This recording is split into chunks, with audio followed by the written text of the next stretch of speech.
নমস্কাৰ, এই ভিডিঅ'টিত আমি আজি সপ্তম শ্ৰেণীৰ অংকুৰণ পাঠ্যপুথিৰ চতুৰ্থ পাঠ জনমভূমি নামৰ পদ্যটিত থকা প্ৰশ্নসমূহ আলোচনা কৰিম। সেয়ে আপোনাৰ সকলোৱে ভিডিঅ'টি প্ৰথমৰ পৰা শেষলৈ চাব। ক পাঠভিত্তিক ক্ৰিয়া। ১ নং প্ৰশ্নটিত দিয়া আছে শুদ্ধ উচ্চাৰণেৰে জনমভূমি কবিতাংশ আবৃত্তি কৰা। ২ নং প্ৰশ্নটিত দিয়া আছে কবিতাংশ শুদ্ধ আৰু স্পষ্ট উচ্চাৰণেৰে পঢ়া। এই দুয়োটা প্ৰশ্নৰ উত্তৰ তোমালোকে পঢ়িব দিছে। আমি ৩ নং প্ৰশ্নৰ উত্তৰৰ পৰা আৰম্ভ কৰিম। উত্তৰ দিয়া। ক নং প্ৰশ্নত দিয়া আছে কবিয়ে কাৰ কলাত প্ৰথমে চকু মেলাৰ কথা কৈছে? ইয়াৰ উত্তৰ কবিয়ে জনমভূমিৰ কলাত প্ৰথমে চকু মেলাৰ কথা কৈছে। খ নং প্ৰশ্নটিত দিয়া আছে কবিৰ ভাগৰুৱা আত্মাই কোন ঠাইত শেষ জিৰণি ল'বলৈ ইচ্ছা প্ৰকাশ কৰিছে?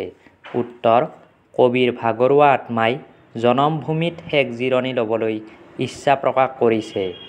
গ নং প্ৰশ্নত দিয়া আছে কবিয়ে পখী হৈ ক'ত বাহ ল'ম বুলি কৈছে?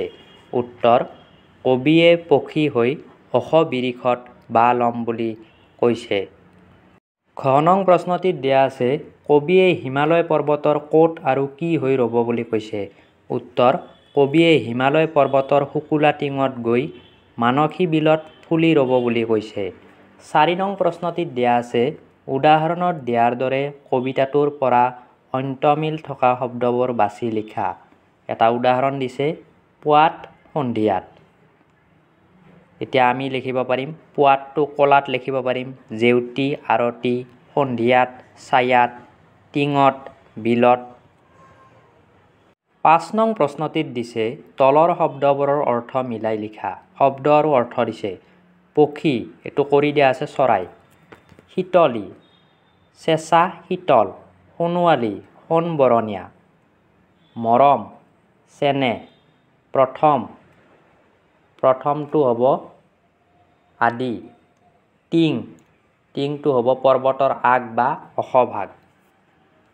ইয়াৰে পিছত ৬ নং প্ৰশ্ন মুদিম আকৌ চকু তোমাৰ কলাতে শুই জীৱনৰ শেষ সন্ধিয়াত।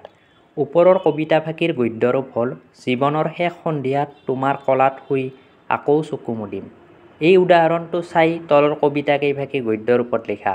ক নং প্ৰশ্নটিত দিয়া আছে সোণোৱালী মেঘ হৈ ৰঙা হাঁহি বিৰিঙাম হেতা পৰা দুখনি ওঠত। এইটো আমি যদি গদ্যৰূপত লিখোঁ তেতিয়া হ'ব হেতা পৰা দুখনি ওঠত ৰঙা হাঁহি বিৰিঙাম সোণোৱালী মেঘ হৈ। খ নং প্ৰশ্নটিত দিয়া আছে আকাশৰ তৰা হৈ লাগি চাই ৰম সেউজীয়া শুৱনি জেউতি। ইয়াৰ গদ্যৰূপ হ'ব সেউজীয়া শুৱনি জেউতি লাগি চাই ৰম আকাশৰ তৰা হৈ। ৭ নং প্ৰশ্নটিত দিয়া আছে পাঠত থকা জনমভূমি কবিতাংশৰ মূলভাৱ লিখা। উত্তৰ কবিয়ে কবিতাটোৰ জৰিয়তে ইয়াকে ক'ব বিচাৰিছে যে তেওঁ উপজিয়েই প্ৰথম আইৰ কলাতেই চকু মেলিছে আৰু আইৰ কলাতেই জীৱনৰ শেষ মুহূৰ্ত চকু মুদিম বুলি কৈছে। আমাৰ নিজৰ জন্মভূমিখন সকলোৰে প্ৰিয়। মৃত্যুৰ পিছতো আমাৰ ভাগৰুৱা আত্মাই চেনেহৰ শীতল কোঠাত জিৰণি পাই তাকেই কামনা কৰিছে। কবিয়ে কল্পনা কৰিছে যে পখী হৈ আকাশত উৰি গছত বাহ ল'ব আৰু পুৱতি নিশা সুৱদী গীত গাই টোপনিৰ পৰা আইক জগাব।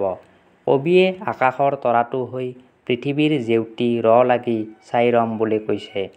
কবিয়ে যেন হিমালয়ৰ শুকুলা টিঙত ফুল হৈ ৰ'ব বুলি কৈছে। মলয়াৰ চোৱৰত পাৰিজাত ৰেণু সানি আৰু নৈ হৈ আইৰ চৰণ দুখন সদায় ধুই দিয়াৰ কল্পনা কৰিছে। কবিয়ে জীৱনৰ শেষ সময়ত মাটিৰ লগত মিলি যাম বুলি কৈছে।